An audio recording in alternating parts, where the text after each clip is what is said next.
So if you're wondering whether or not you're in a toxic relationship, this video is for you because I'm going to be sharing 7 signs of a toxic relationship and what's healthy behavior that you need to shoot for. But first, my name is Michelle Ferris. I'm a psychotherapist and I love helping people create relationships that work. And stay until the end where I share a tool where you can assess the health of your relationships. So the first sign of a toxic relationship is that your feelings don't matter to the other person.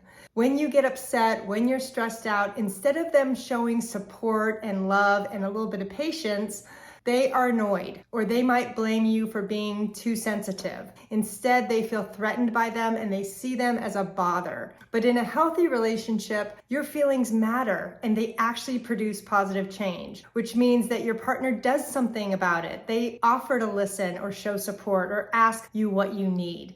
That's a sign of a healthy relationship. The next sign of a toxic relationship is that the relationship revolves around one person's needs.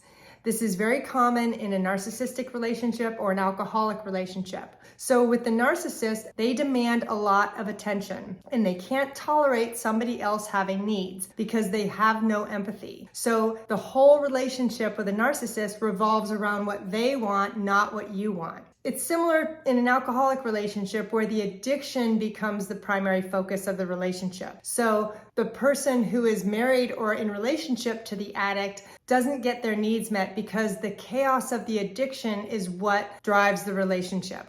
In a healthy relationship, both people's needs are respected and honored.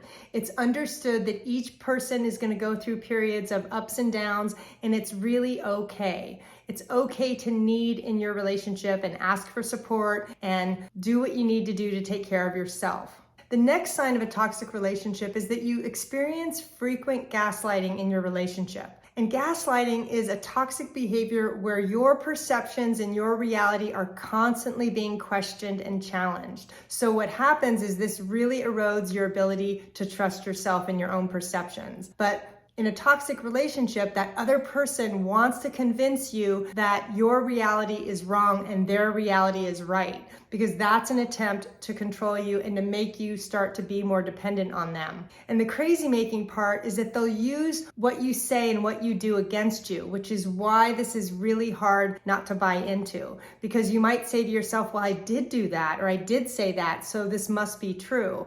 But the toxic partner wants that control over you, and so they purposely use gaslighting so that you doubt yourself. Over time, this behavior creates a lot of low self-esteem and really affects our well-being mentally, because being in a relationship when you're constantly gaslit contributes to depression, low self-esteem, anxiety, lots of issues. But in a healthy relationship, each person can have their own point of view without threatening the other person. It's really okay to disagree, and it's okay to have different perceptions of the same event. That's a really good sign in a healthy relationship. Now, if you're relating to these behaviors, say yes in the comments because you're not alone. So the next sign of a toxic relationship is that your partner tries to limit your time spent with family and friends. Because in toxic relationships, that's how they gain control over you, is by socially isolating you.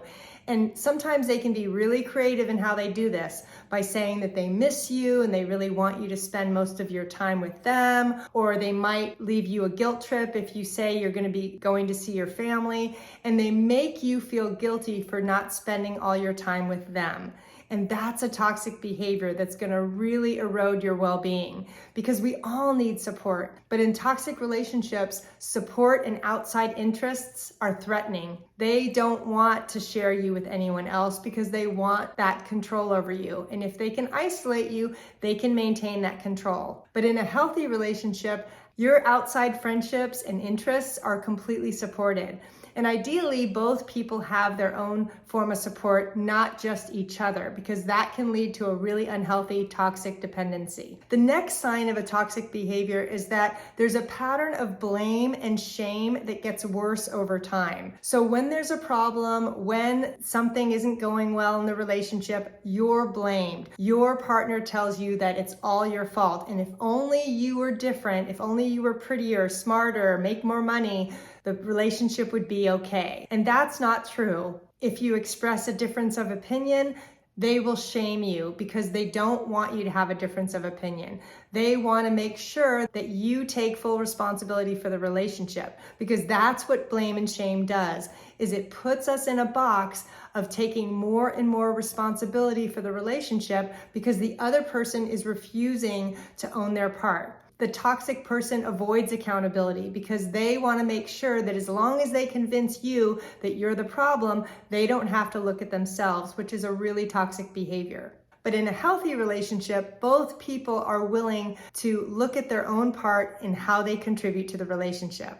The next sign of a toxic relationship is that your partner doesn't feel empathy when you're hurting. So when you're going through something, when you have a crisis, or when you're really sad, they can't tolerate it. They might be annoyed. They might leave the room. They might squash your feelings and say you shouldn't feel that way. When somebody doesn't feel empathy, that is a major red flag. That means that they can only really feel for themselves. They can't feel for anyone else.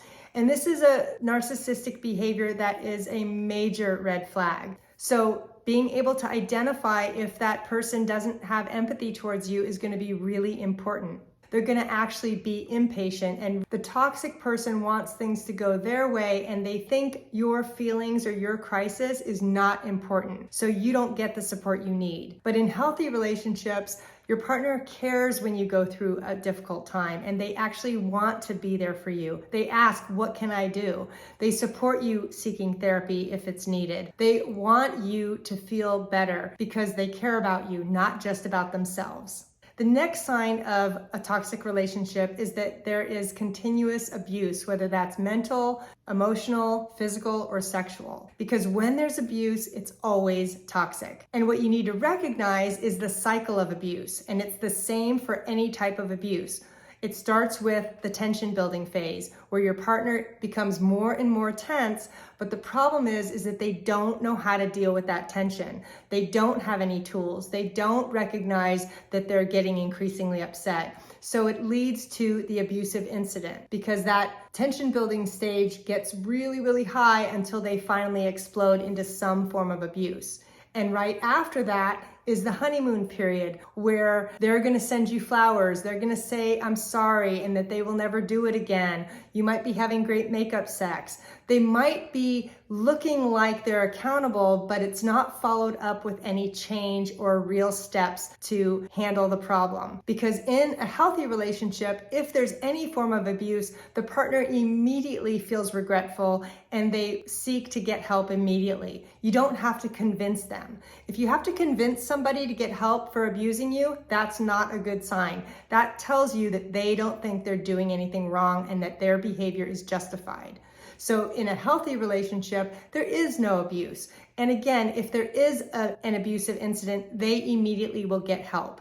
So the next sign of a toxic behavior is that you are repeatedly told that you need to change in order for your partner to be happy, which is totally unrealistic and toxic, because it's really a very toxic game of tag you're it. And the problem is coupled with gaslighting, you're always going to feel responsible for the other person's happiness. In a toxic relationship, your partner expects you to make them happy, which gives them more license to pick on your behaviors. So you're constantly trying to change and fix yourself when they're sitting back and saying, no, you just need to do more. You need to lose more weight. You need to make more money. You need to be kinder to me. You need to give me more sex.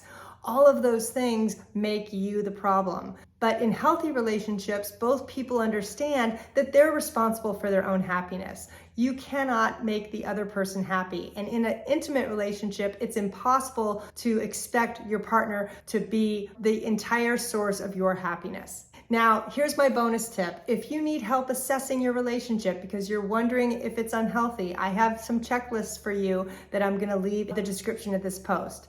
Real quick, here is a list of the healthy behaviors I talk about in the video. And the next step is go watch my video on how to cope if you're in a toxic relationship. Thanks so much.